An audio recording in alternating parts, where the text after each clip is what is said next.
So I just thought I'd quickly share this story with you since I've been a bit absent on YouTube recently. Had a lot going on with my sort of personal life, and also, yeah, you know, weather's not been great, lockdown, so on and so forth. I've got the full lip kit done on the Cupra now, so the video on that is coming very soon as I can wash the car, because it's filthy from a 700-mile round trip that I did recently. So it's in a bad way.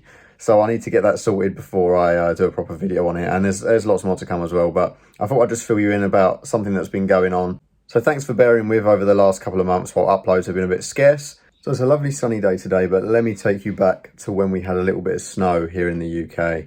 And my girlfriend Lucy, she parked her car up for work down the side road, as she normally does. And right on the kind of the edge of a T-junction, right at the kind of where the T meets. And unfortunately, someone was driving along down towards the kind of the junction to turn right.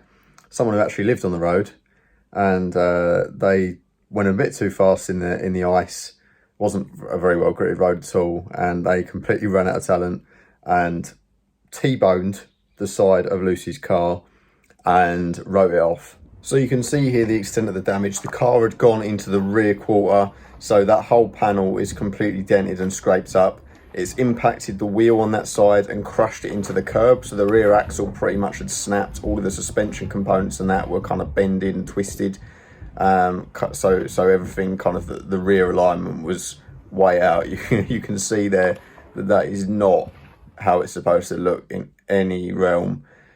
So because it was a cheap car, she only paid about 1,500 quid for it. So it was a write-off. It wouldn't be worth repairing the damage. I would have thought even with the body damage alone, that would probably be a write-off on a car of that value.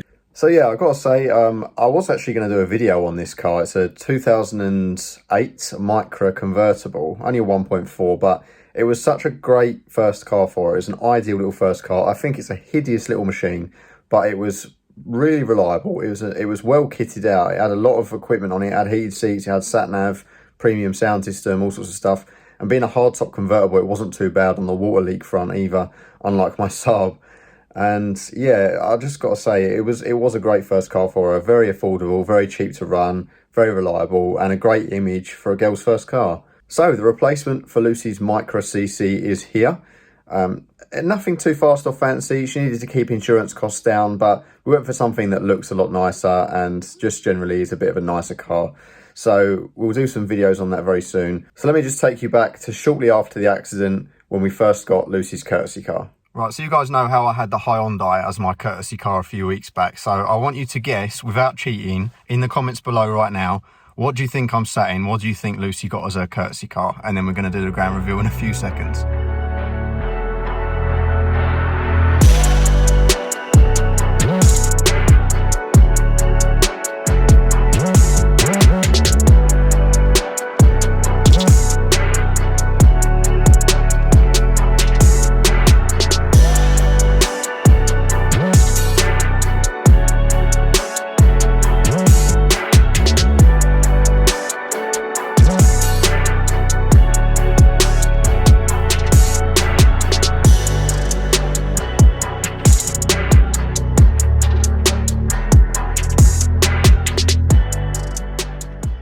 So this is a 118i, and gone are the days where this model designation actually means anything about the engine. This is a 3-cylinder 1.5 litre turbo, which is actually pretty nippy for what it is. I mean, definitely it's no Cupra, but it's not a bad engine for this sort of class of car. I actually don't mind it in black, even though it kind of looks like it's grey at the moment.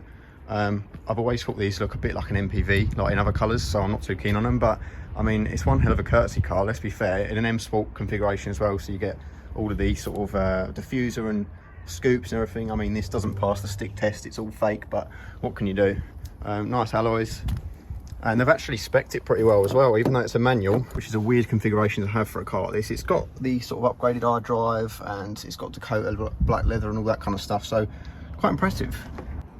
I mean, it's definitely an upgrade from the Micra, but we don't know what's coming next just yet. So what do you think about the BM? I want to keep it. Compared to driving your Micra? Oh, it's very mad. different. First new car you've driven, really, isn't it? Yeah. And I think like going back to a normal car is going to be a bit difficult after that. Quite cool how they've done the sort of centre screen in this. It's kind of raised and beveled and that kind of thing. It's not as customisable as the Volkswagen Audi Group stuff, and you can get sort of upgraded versions of this, but combined with the iDrive, it is pretty decent. At the moment, the parking sensors are coming up on screen there, but it's quite good. You've still got all of the usual control wheel gubbins down here, as you expect with a BMW, and also touchscreen in the newer systems as well. Quite well laid out towards the driver as well. So, I mean, it's certainly better than the Hyundai that I had for a week, which was obviously nothing like this at all. Average 35.5 mpg, which isn't too bad actually for a petrol car. I mean, I'm probably getting round town on average about 25. So, I mean, it's not the best thing in the world, but, you know, what can you expect? And got a nice embellishment already, which you're very happy about. Yeah, love it. Thrilled. Best edition. That is really cool, actually. That kind of ambient lighting on the inside here.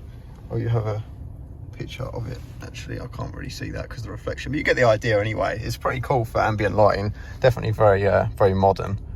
One thing I am kind of miffed about is that the steering in this is definitely better than in the Cupra. It's definitely more direct. I mean, BMWs are renowned for much better and more responsive steering, better steering feel. Just makes hopping back in the Seat feel really vague. So, yeah, I mean, I'll be interested now definitely to check out a 128 Ti, which is kind of like the Volkswagen Golf rival, or the obviously the M135i. Not quite got that same engine like the B58, the six-cylinder one. It's a bit different now that it's back down to a four-cylinder engine, but I'll still be interested to see how it compares to the Cupra. So there we have it, a very quick insight into what happened there. Going to have a video on the car reveal soon, and of course lots more to come on the Cupra. So see you next time, guys. Thanks for watching.